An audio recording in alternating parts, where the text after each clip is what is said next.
Is this what we voted for? Another war? Another senseless oil war?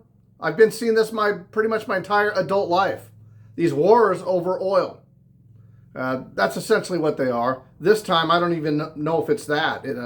He's just using it to grift at this point and manipulate markets, but he's in a pickle. Ever since this guy's been in office, everything has gotten worse. I don't care what it is, due to the tariffs, ICE, now this shit. By the way, I thought he ran on no more wars, right?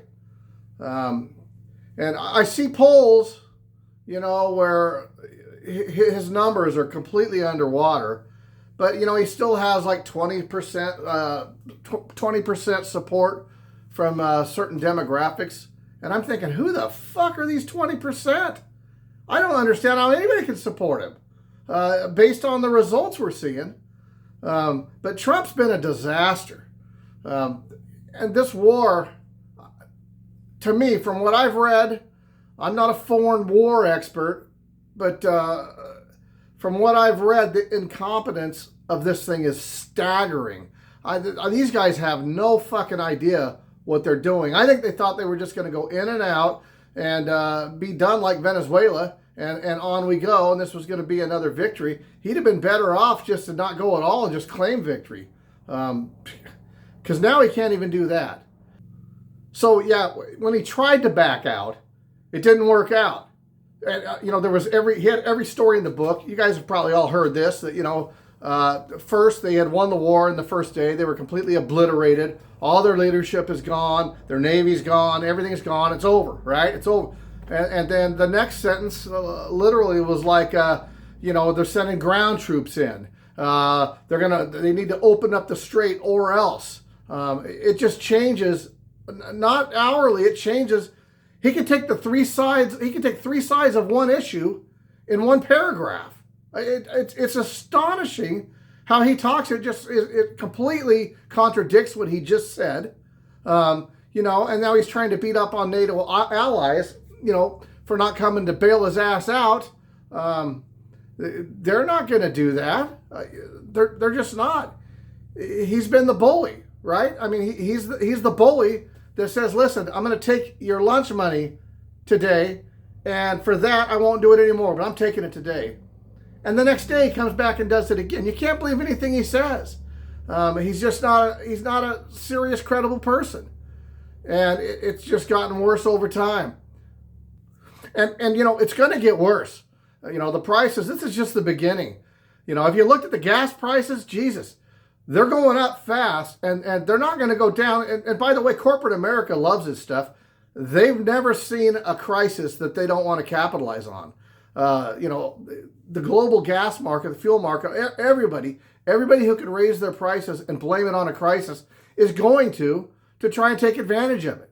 So even if the fuel isn't the reason, things are going to go up just because they can say it's the reason. That's why this shit, you can't get into these types of situations and get out easily. He can't take the price back down. It's never going to go back down to what it was. I don't think. Do you guys think the gas is going to go down to what it was? Things never seem to return to where they were at a certain stable point in time. And presidents just can't turn the fuel price down. Contrary to what people thought in 2024, when they voted this guy back in, presidents can't really control the gas prices. Now, they can do things to fuck them up, like start a war.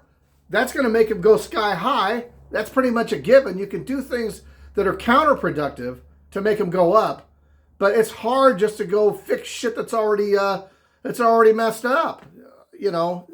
Just sheer incompetence. And they're claiming that we're winning the war or we won the war, and yeah, we're blowing shit up, but we're losing this war. From what I've read, it went from him lying, saying that they're having all these talks, and Iran has come out and said, we're not having any talks. I don't know what the fuck you guys, where are you getting this information from? Now, him saying that he's going to get all these demands met. I read today, Iran's making their demands to us. So they're on the offensive on this from what I can see. War, especially in the modern age, isn't just who can blow more shit up. There's just too many people. There's 93 million people in this country. It's huge. And, at the end of the day, he'll probably want to nuke it or something, or Israel will, and he'll do it because they say he will. But the guy, by the way, what has Trump ever done in his life that he was really successful at? Because he was given his fortunes from his dad. He's went bankrupt 6 times. To me, from what I see, the guy's idea of doing business is, hire and say some contractors, to come do some work in one of his New York City, buildings or whatever. So what he does, he hires them, they do the work, he refuses to pay them, okay? So they have to sue and try and litigate it. He buries them in paperwork because he does have money and resources to do that. Finally, they end up settling for pennies on the dollar, and he announces, what a great deal, art of the deal. To me, I think he thinks that's good business. That's not. That's being a slime ball. I'm in construction. You don't treat people like that. Jesus. And yet people just follow him like he has real world answers.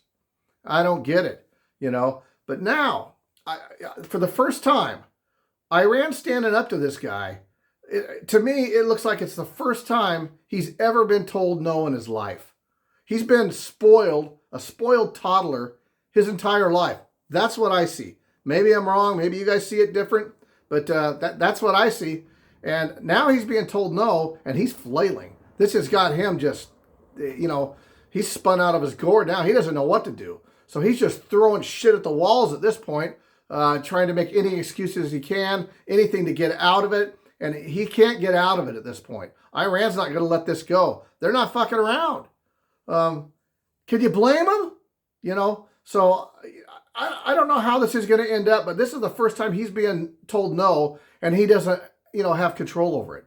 Because he surrounded himself finally in this second term by nothing but fucking yes men. That's it. They'll do anything he says. I don't even think he knows what's going on half the time. I think they just show him fancy headlines that says he's doing great. He's got 100% approval ratings in the MAGA poll. Well, yeah, of course it is 100% because they're fucking MAGAs. But, the MAGA base is shrinking. The people that were on the fence are going away from him. Even his podcasters are jumping ship at this point and going, it's a bridge too far. I'm out. They're even doing it. And they have pull. I don't know where Joe Rogan's at, but he was part of the problem too. Guys like him, I don't think they're equipped to have politicians on and then endorse them. I think that's doing a disservice to the country. He doesn't know enough about this. I don't know enough about this stuff, and I study it pretty closely, but I don't, if I had any kind of, pull at all, which I don't, I probably never will. I just do this to vent, and it's an outlet for me to stay fucking sane. But I would never endorse somebody knowing that I could sway somebody's opinions. And these young guys that follow Joe Rogan, every word he says is the gospel to these guys. That bro crowd, they are loyal. And if he says it's so, that it's so. It's kind of like MAGA, right? Sound familiar? Anyway, enough for now. I was just, the piece of good news I see is that the guy's finally been told no. There's nothing good about this war, though. I don't want to see our troops over there getting frickin' slaughtered,